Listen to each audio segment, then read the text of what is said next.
আমার কাছে একটি খুব আই ক্যাচিং গাছ আছে যার নাম ড্রিমিওপসিস কিরকি। গাছটি অনেক দিন এক পটে ছিল কিন্তু কোনো গ্রোথ হচ্ছিল না। বাহিরে থেকে হেলদি দেখালেও নতুন পাতা আসছিল না। তাই আমি গাছটিকে নতুন টবে রিপোর্ট করব। একই পটে বেশি দিন থাকার কারণে মাটি শক্ত হয়ে যায় এবং ড্রেনেজ ঠিক ছিল না, যার কারণে বাল্ব ঠিক থাকলেও গ্রোথ বন্ধ হয়ে যায়। টবের নিচে অবশ্যই ড্রেনেজ হোল রাখবো, কারণ পানি জমে থাকলে বাল্ব পচে যেতে পারে।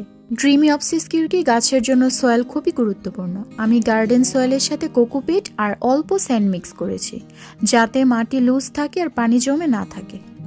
এই গাছটি ব্রাইট ইনডিরেক্ট লাইট পছন্দ করে, তাই গাছটি এমন জায়গায় রাখা উচিত যেখানে সরাসরি রোদ না লাগে। ডিরেক্ট সানলাইট দিলে পাতায় বার্ন হয়ে যেতে পারে। এবং এই গাছে পানি দেওয়ার ক্ষেত্রে খুবই কেয়ারফুল থাকা উচিত। মাটি শুকিয়ে গেলে তবেই পানি দেওয়া উচিত, কারণ ওভার ওয়াটারিং করলে এই গাছের গ্রোথ বন্ধ হয়ে যেতে পারে। এই গাছের সবচেয়ে আই ক্যাচিং দিক হলো এর গ্রিন লিভস আর পাতার উপর থাকা ডার্ক গ্রিন স্পট।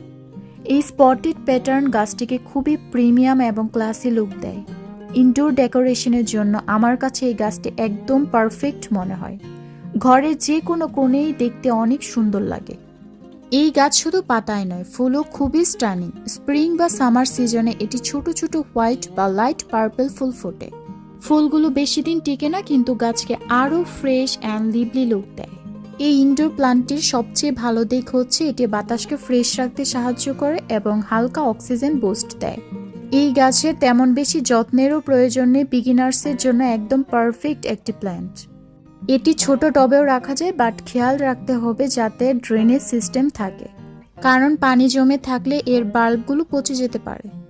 ছোট পটে রাখলে যদি কিছুদিন পর বাল্ব দিয়ে পটটি ভরে যায় তাহলে অবশ্যই রিপোর্ট করতে হবে, তা নয়তো গাছের গ্রোথ ভালো হবে না।